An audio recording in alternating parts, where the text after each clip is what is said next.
Consejo Nacional Electoral declaró el inicio del periodo electoral con miras a la consulta popular y referéndum que impulsa el gobierno nacional.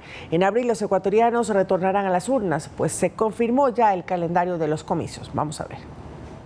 El domingo 21 de abril todos los ecuatorianos volveremos a las urnas. Así lo resolvió el Consejo Nacional Electoral, tras aprobar el calendario para la consulta popular en referéndum 2024, donde los votantes tendrán que responder a las 11 preguntas, las cuales son 6 de consulta popular, 4 de referéndum y una para reformar el artículo 158 de la Constitución.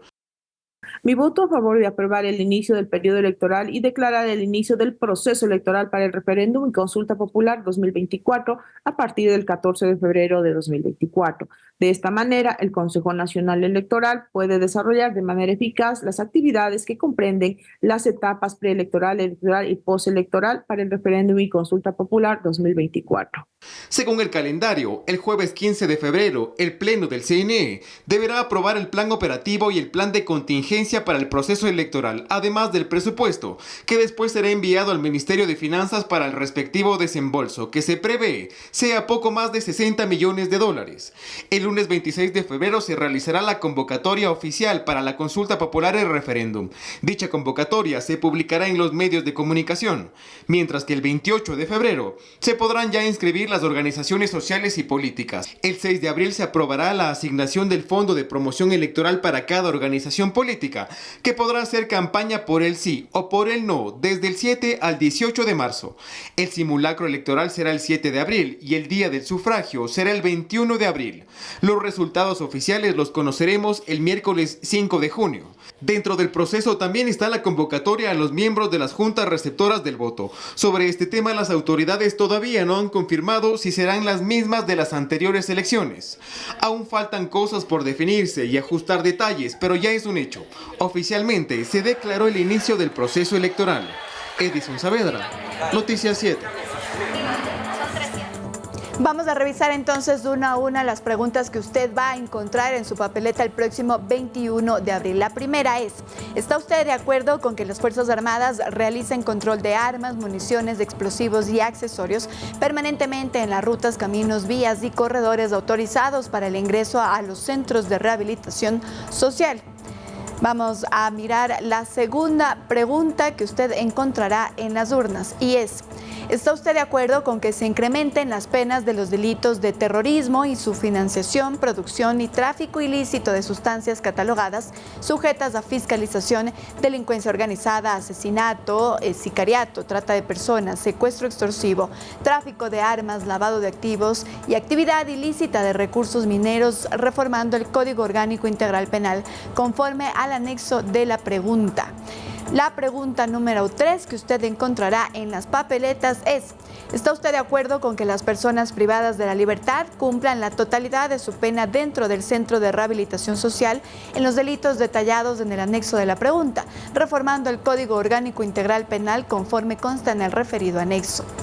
La pregunta número 4 es, ¿está usted de acuerdo con que se tipifique el delito de tenencia o porte de armas, municiones o componentes que son de uso privativo de las Fuerzas Armadas o la Policía Nacional sin afectar a las armas de fuego permitidas para uso civil, reformando el Código Orgánico Integral Penal conforme al anexo de la pregunta?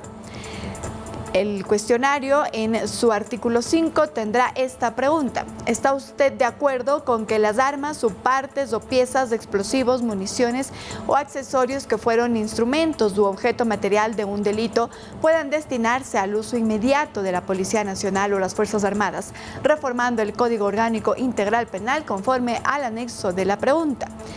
Vamos a la número 6. ¿Está usted de acuerdo con que el Estado proceda a ser el titular, el propietario de los bienes de origen ilícito o injustificado, simplificando el procedimiento de la Ley Orgánica de Extinción de Dominio conforme al anexo de la pregunta? Las 4 preguntas, estas son las 4 preguntas que se habían confirmado, estas fueron las 4 primeras que se confirmaron, pero hay más. ¿Está usted de acuerdo con permitir la extradición de ecuatorianos con las condiciones, requisitos, restricciones e impedimentos establecidos en la Constitución, los instrumentos internacionales y en la ley, enmendando la Constitución y reformando las leyes conforme el anexo 1? La pregunta número 8 es: ¿está usted de acuerdo con el establecimiento de judicaturas especializadas en materia constitucional, tanto en primera como en segunda instancia, para el conocimiento de las garantías jurisdiccionales que les corresponda, enmendando la Constitución y reformando la Ley Orgánica de Garantías Jurisdiccionales y Control Constitucional, de acuerdo con el anexo número 2? La pregunta número 9 es: ¿está usted de acuerdo que el Estado ecuatoriano reconozca el arbitraje internacional como método para solucionar controversias en materia de inversión, contractuales o comerciales? Y la pregunta número 10, estas todas fueron propuestas por el Ejecutivo, es: ¿está usted de acuerdo con enmendar la Constitución de la República y reformar el Código de Trabajo para el contrato de trabajo a plazo fijo y por horas, cuando se celebre por primera vez entre el mismo empleador y trabajador, sin afectar los derechos adquiridos de los trabajadores, de acuerdo con el anexo número 4? Esas son las 10 preguntas que propuso el Ejecutivo, que ya están en marcha, que se sabe que estarán el 21 de abril en las urnas, y faltaría una 11ª pregunta. Esta es la pregunta número 11, que ha sido aprobada por la Asamblea Nacional y tiene que ver con el trabajo de las Fuerzas Armadas.